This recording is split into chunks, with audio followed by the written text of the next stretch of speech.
Paano kung biglang huminto ang pag-ikot ng Earth? Umiikot na ang ating planeta sa axis nito mula pa noong unang pagkabuo nito. 4.2 bilyon ng taon ang nakalipas. Sa ngayon, umiikot ito sa bilis na 1,000 miles per hour pasilangan. Hindi mo ito nararamdaman, pero paano kung bigla itong huminto? Anong mangyayari? Paano mag-iiba ang buhay natin? Lingid sa kaalaman ng marami, napakalaki ng epekto ng paghinto ng rotation ng Earth sa axis nito. Ang epekto sa iyo ng paghinto ng rotation ay nakadepende kung saan banda ng planeta ka nakatira. Kung malapit ka sa equator o sa gitna ng planeta, bigla kang lilipad papuntang silangan sa bilis na 1,000 miles per hour. Kasama mong lilipad ay ang mga hayop, mga sasakyan at mga building na hindi matibay ang pagkakatayo sa lupa. Doon pa lang, malaki na ang tsansa na hindi ka makasurvive dahil siguradong babangga ka sa mga lumilipad na bagay o kahit saan. Kahit hindi na umiikot ang Earth, may gravity pa rin ito. Kaya kung natatakot kang mapunta sa kalawakan, di ka dapat mag-alala. Aabot ng 4,000 miles per hour ang kinakailangang bilis ng isang bagay upang makontra nito ang gravity at lumabas sa Earth. Maswerte ka kung nakatira ka sa dalawang magkabilang dulo ng Earth, sa North at South Pole. Hindi masyadong mapapansin dito na huminto ang pag-ikot ng ating planeta dahil ang angular momentum mo sa mga lugar na ito ay zero. Isipin mo na lang ang isang bolang umiikot sa iyong daliri. Mabilis na umiikot ang bola pero hindi mo ginagalaw ang iyong daliri. Pero kung ilalagay ang isa mo pang daliri sa gitna, hihinto ito at pupunta sa direksyon kung paano ito umiikot. Parang ganyan lang rin ang Earth. Kung nasa gitna ka, tatangayin ka ng biglang paghinto. Pero kung nasa dulo ka, hindi mo mapapansin dahil hindi mo naman ramdam ang pag-ikot nito sa umpisa. Kung makuha mo mang mabuhay pagkatapos mong lumipad at mapadpad pasilangan, hindi pa tapos ang problema mo. Kahit huminto ang rotation ng Earth, magpapatuloy pa rin ang paggalaw ng atmosphere at gagawa ito ng matitinding windstorms sa iba't ibang parte ng planeta. Kung malapit ka sa equator, mas malakas ang mga windstorms na mararanasan mo. Ang mga pinakamalalakas na buhawi na naranasan natin ay may bilis na 500 km per hour. Kaya ng mga ito na tumangay ng sasakyan at ilang mga bahay na nagigiba ang foundation. Pero mahina lang ito kumpara sa windstorm na dulot ng paghinto ng rotation ng Earth. Ayon sa mga eksperto, aabot ang bilis nito sa 1,600 km per hour. Halos 3 times ang lakas kumpara sa mga naranasan nating buhawi. Sa katunayan, sa lakas ng hangin, posible itong gumiba ng crust ng Earth. Kaya naman, hindi importante kung nasa open field ka o nasa loob ng isang underground basement. Hahanapin ka ng windstorm na ito at tatangayin. Lahat ng mga man-made buildings ay madadala at magigiba ng hangin. Walang matitira sa mga ito. Hindi lang hangin ang dapat mong katakutan, pati na rin ang tubig. Ang Earth ay hindi perpekto na sphere. May bulge ito malapit sa equator dahil sa centrifugal force na nagagawa ng rotation nito. Kaya naman, kung hihinto ang pag-ikot at mawawala ang centrifugal force, lahat ng tubig na nasa bulge sa equator ay pupunta sa mga dulo ng planeta at magkakaroon ng napakalaking tsunami. Ayon sa mga eksperto, posibleng umabot sa 100 feet ang taas ng tubig sa mga tsunami na ito. Pag natapos na ang mga kalamidad at may panibagong equilibrium na ang planeta, may mga pagbabago na mangyayari. Dahil sa pag-ikot ng Earth, ang hangin sa loob nito ay umiikot din. Pakanan ang pag-ikot nito sa Northern Hemisphere at pakaliwa naman sa Southern Hemisphere. Ang prosesong ito ay tinatawag na Coriolis effect. Kung hihinto na ang pag-ikot, magkakaroon ito ng epekto sa weather patterns. Mas mahirap na itong i-predict at mas mahirap nang maghanda kung may mga sakuna naman. Maliban sa weather patterns, isa rin sa pinakamalaking epekto ng paghinto ng ikot ay ang cycle ng isang buong araw. Kung hihinto ang rotation ng Earth at patuloy pa rin itong nagre-revolve sa Sun, mahahati ang isang taon sa umaga at gabi. 6 na buwan tayong makakaranas ng umaga at 6 na buwan ding makakaranas ng gabi. Ibig sabihin nito, sa magkabilang parte ng Earth, may isang parte na 6 na buwan sisikatan ng araw at ang kabilang parte naman ay 6 na buwang hindi makikita ito. Sa madaling salita, kung 24 hours ang isang buong araw noon, Ngayon ay 1 taon na ang isang buong araw. Kung nakasurvive ka sa mga natural disasters at umabot ka dito, ganito ang mangyayari. Una, masisira ang circadian rhythm mo. Ang circadian rhythms ay ang mga physical, mental at behavioral changes na mararanasan mo base sa 24-hour cycle ng ating planeta. Ito ang rason kung bakit inaantok ka sa gabi at aktibo ka sa umaga. Ito rin ang rason kung bakit nagugutom ka sa umagahan, tanghalian at hapunan. At hindi lang ikaw ang maaapektuhan nito, pati na rin ang mga hayop. Kung may nakasurvive man na mga hayop, mahihirapan sila sa panibagong 1-year cycle ng isang buong araw. Katulad natin, may mga natural rhythms din sila na nakadepende sa 24-hour rotation ng Earth. Bilang halimbawa, ang mga leon ay naghahunt ng kanilang mga prey tuwing may araw.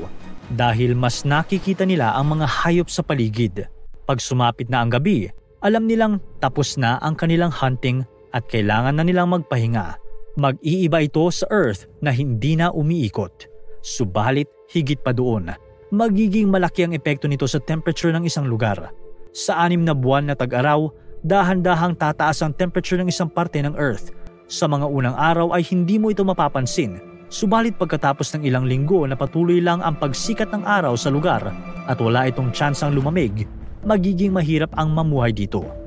Ayon sa mga eksperto, aabot ng 100 degrees Celsius ang temperature ng isang lugar na may diretsong 6 months na tag-araw.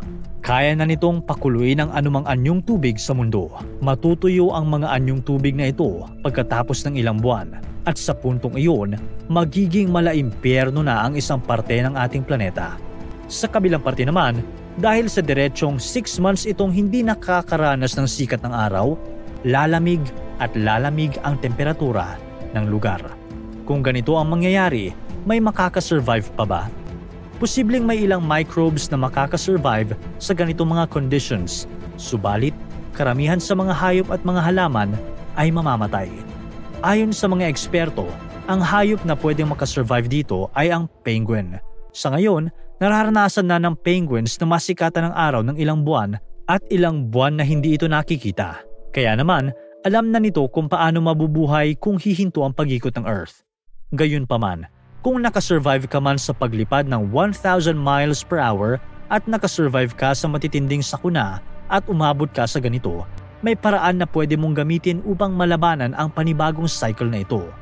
Sa isang buong taon, habang nagre-revolve ang ating planeta sa Sun, kalahati nito ay naaarawan at ang kalahati ay hindi. Posible ka makasurvive kung pupunta ka sa gitna, sa magkabilang parte ng daigdig, kung saan kakasikat o kakalubog pa lamang ng araw. Ito ang tinatawag na twilight zone. Sa mga lugar na ito, hindi pa masyadong malamig o mainit ang temperature dahil nasa gitna ka.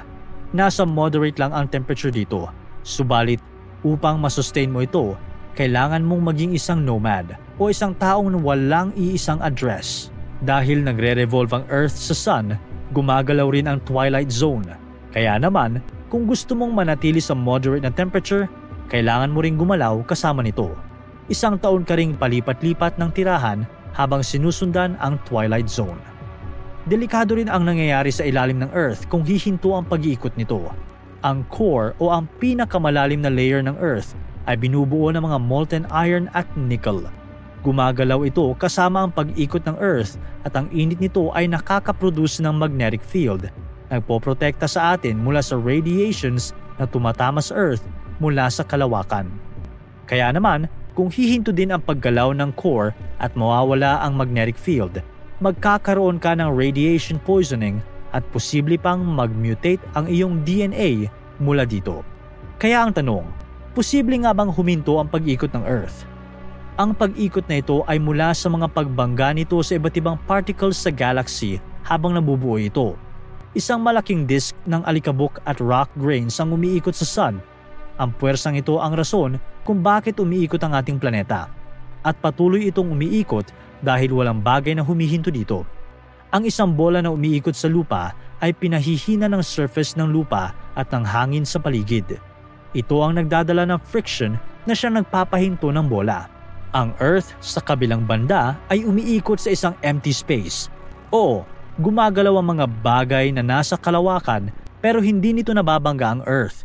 Kaya naman, posible lang itong huminto kung babangga ito sa isa pang planeta. Ang obstacle na ito ang magpapahinto sa Earth. May ilan pa ring eksperto ang naniniwala na kahit mangyari ito, mag-iiba lang ang direksyon at bilis ng pag-ikot ng Earth, pero hindi ito hihinto. Gayunpaman, mas malaki ang posibilidad na sumabog ang ating planeta kapag bumangga ito dahil sa lakas ng impact. Kung magkakaroon ng black hole sa kalawakan, posible din itong makahinto sa pag-ikot ng Earth. Gayunpaman, mas malaki ang posibilidad na lamunin lang ng black hole ang Earth. Ang mga pangyayaring ito ang pwedeng makapagpahinto sa ikot ng Earth ng mabilisan. Pero paano naman kung dahan-dahan ang paghinto ng pag-ikot? Ayon sa mga eksperto, humihina ng 1.4 milliseconds ang pag-ikot ng Earth sa bawat 100 taon. Ang ibig sabihin nito, milyon-milyong taon na ang nakalipas, mas mababa pa sa 24 hours ang isang buong araw sa Earth. Ito ay dahil di hamak na mas mabilis ang pag-ikot nito noon. Subalit ano nga ba ang dahilan nito? Iisa lang at walang iba kundi ang Moon. Ang parte ng Earth na nakaharap sa Moon ay hindi balanse sa gravity. Gayon din ang parte na nakatalikod sa Moon. Ang imbalance na ito ay nakakagawa ng ocean tides na siyang rason kung bakit may bulge ang magkabilang banda ng planeta. Hinihila at pinapakawalan ng gravity ng Moon ang karagatan, at ito ang rason kung bakit may low tides at high tides tayo. Ang mga tubig na gumagalaw sa iba't ibang parte ng Earth ang siyang tumutulak laban sa pag-ikot ng planeta. Ito ang nakakahina ng pag-ikot ng Earth. Hindi mo man ito nararamdaman ngayon, pero kung magpapatuloy ang paghina na nito sa mga susunod na milyong-milyong milenya, posibleng dumating ang panahon na tuluyan na ngang hihinto sa pag-ikot ang ating planeta. Para tuloy-tuloy ang saya at kwentuhan, huwag kalimutan mag-subscribe sa Bubbly YouTube channel at pindutin ang notification bell.